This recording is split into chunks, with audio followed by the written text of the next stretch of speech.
Today is all about anchors, and this has nothing to do with the VBLs that Vegapunk placed on both Nami and Robin with these new outfits, goddamn, but rather how anchors have a completely different message to Law's crew and Blackbeard's crew. It's quite beautiful, actually. Like Nami's at. Relax. We're gonna be breaking down this chapter like Luffy after Ace died. I'm talking about like Marco after yet another L. Like Big Mom after they broke the fuck. Okay, you get the point. 1064, Law versus Blackbeard. I know Oda did not call it that because he isn't like these trash spoiler YouTubers out here who clickbait for views, okay? Everything Oda says he's going to do, he does. Oh, no, no, no, no.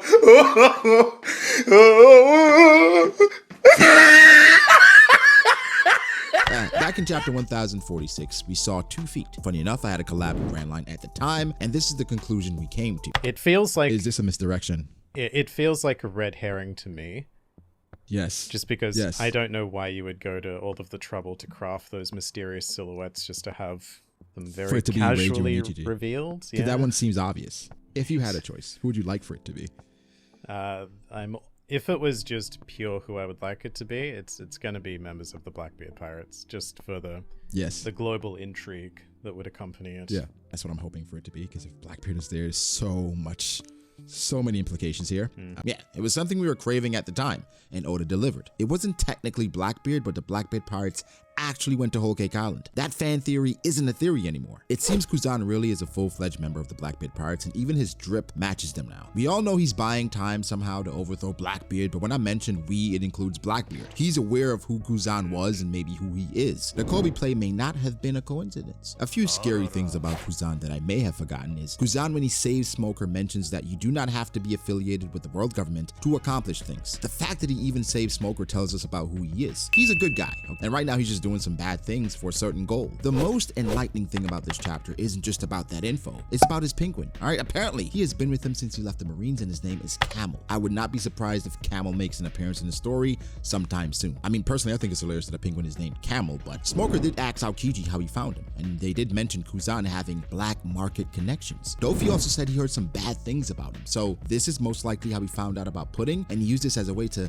get in good with the Blackbeard Pirates. There's one more reference we'll get back to, but I'll wait until we talk about Akainu. Also, this is the first chapter in which those two have been mentioned or even seen in since we found out about that thing that they did together on that island. The timeline is skewed. Everything seems to be right after Whole Cake Island, since the cover story is technically about Jerma 66, but I will be dropping a timeline video very soon. I'll wait for that. The Blackbeard versus Law fight is something that fans have been power scaling top 30s at the end of the year, and we saw this coming. Well, not really. It's somewhat unprecedented. Considering being in the Egghead arc, I thought Oda had moved on, but Oda's still dropping bombs saying, yeah, we're in Egghead, but these things are still happening, and I will show them to you. Oda may have been kidnapped in Wano, but he's back, and the main difference so far is that the number of characters and the show not just tell. Oda for a long time, especially in Wano, in which it probably went too far, is the sheer number of characters that are always in one place. I'm sure it makes it really difficult as an author to keep up, and as a reader to even care. Why the hell should I even care about Sasaki? Egghead, even with 6 punks, I can breathe. It's not too congested. It's not cuddy phlegm. We're taking our time, finding out more about each character, and not having to worry about too much going on. Now, this fight isn't necessarily an accurate representation of this because it's meant to feel like too much is going on. The panels are overlapping each other, chaos is ensuing. It's like Black Friday, but on Thursday in the middle of Thanksgiving dinner. But I'm astonished, but after thinking about it, it seemed like the only option. You have to establish Law's crew as a competent enough crew to take on the Yonko's barrage.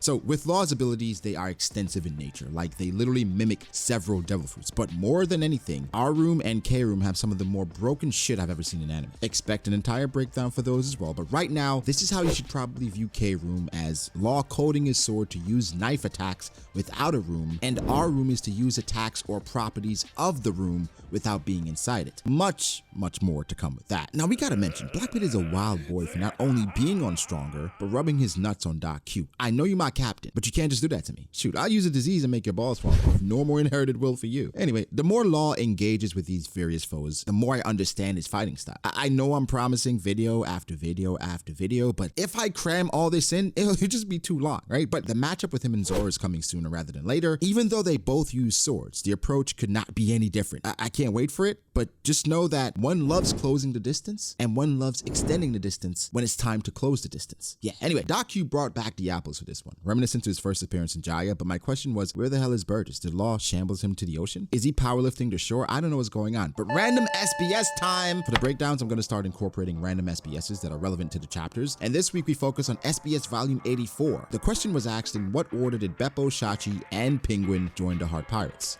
Well, Oda said it was a long answer, but I don't care, here it comes. Shachi and Penguin were little snot-nosed losers growing up on Swallow Island. Law, after the incident 13 years ago, went to the next town over on Swallow Island, crying his eyes out like a little pussy. Now, 14 years ago, Beppo went to see who packed up Zeppo, and he ended up on Swallow Island. Law saw two boys about to make polar bear soup, and he stopped them. They then tried to jump him, and he beat both their ass, and so that led to all three of them. Law was 13, Penguin was 15, Shachi was 14, and Beppo was 9. So technically, they all joined at the same time. This is how I view Law's crew after this fight. Okay, he's a medic, and typically these people are super protected by everyone else in battle, as they are very important to the mission's success. Law's crew views him in the same way, and in a way, he has 3 right-hand men. They make up for his deficiencies. Now, one of these can't beat Zoro or even Killer, but together, okay, maybe they still get folded, probably. However, with Law's help, they can put up a good fight against anyone because they grew up in the hood, apparently, of One Piece, the North Blue. So when Shachi told us the North Blue was the hood, I went and looked up some people who were from there. This nigga was correct. This list is insane. Okay, so just a few people: Akainu, Kizaru, Ben Beckman, Jabra, Doc Q, Caribou,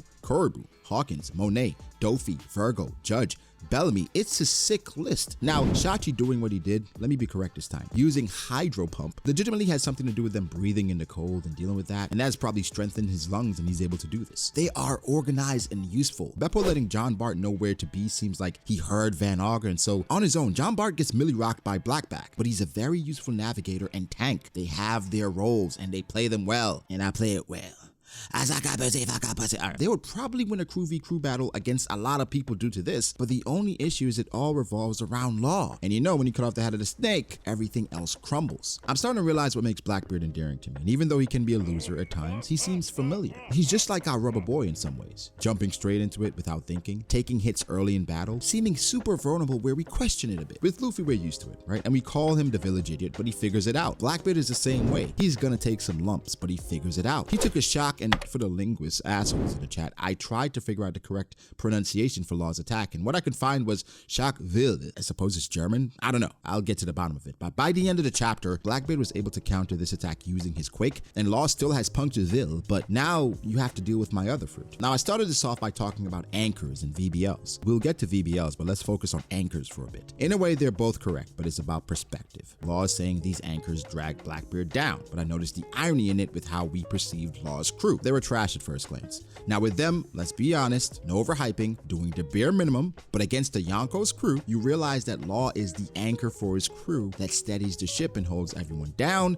so they can do what they need to do. Blackbeard, even with the anchors he has around, the trade-off proved itself in this chapter by Van Auger warping to help Blackbeard. Currently, Law and his support council has the advantage in the sea, but I mentioned a penguin earlier. If we see a penguin in the water, not Law's penguin, the other one, you know who's coming, who's on, then all bets are off because it's night-night, nigga. Pudding, she's unaware as to what's happening with her mother, but deep down, she's probably happy because she's dead. She was a miserable whore. Come on, let's be honest. But the dialogue around this is interesting because they're saying new eras happen when the old legends fall. I mentioned in a previous video that Marineford was technically the start of this new era, but the revitalization of a legend as well. One could say the story of Inherited Will continued from Roger to Whitebeard. Pudding's dialogue here is to let us know Big Mom is not dead, and I believe that some old legends are still alive and kicking, which makes me really think about Blackbeard's 10th and that man scarred by fire. I mean, hopefully he's not burning in the wrong ways, but some of these legends are still around. Why am I thinking about Shiki right now? I mentioned Akainu and Aokiji being in the same chapter and how the contrast is immaculate. Kuzan is basically out here doing whatever the hell he wants and accomplishing things, while Sakazuki, with all that power and status, is stuck in his tower waiting for results. Akainu is representing a volcano here. All the cutaways in various chapters are showing this volcano waiting to erupt. It will eventually. He needs his release. It's been built up for too long. My man is horny for action. Back in Egghead, Oda is pretty much using recycled material in a good way. And you know when we pester him to let us know what characters would look like at certain ages? Well, here's Luffy looking like King Riku. And the story around Kuma, it's incomplete, okay? Dofi told us he volunteered himself and that they used this as the perfect opportunity to punish the tyrant of this kingdom. Bonnie says he hated them, but this would be the perfect time for the revolutionaries if the man operating on him was also revolutionary. Remember, Vegapunk was captured by the world government and almost forced to work for them. This situation did not begin amicably, but more than likely there's more to it, especially revolving around the experimentation, but it's crazy how much Dofi knew about this. Funny story, I was recently watching Virgo versus Law again, right? And after Law used counter shock on him, he reacted like Kuma. He went back a little bit and was almost reacting like a robot. It's also so weird that the clones that Judge had looked like Virgo. Was Virgo modified as well? Maybe a little bit. Dofi said they were replacing body parts on Kuma one at a time. As a man, I know which part I want to be last, but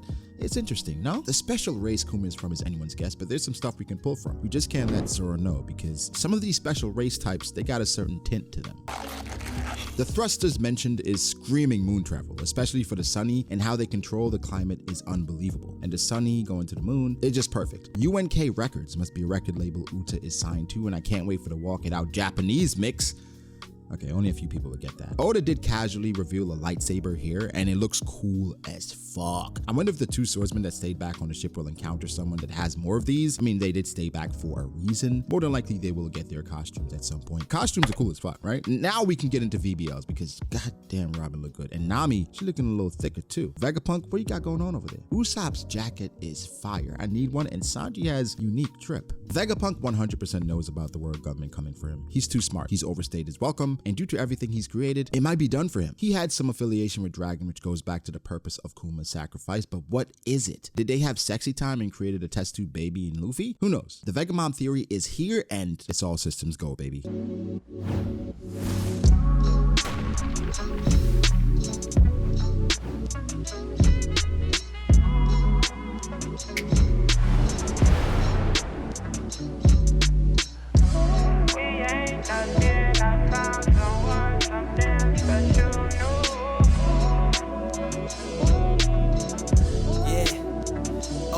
I start doubting me, I felt lost.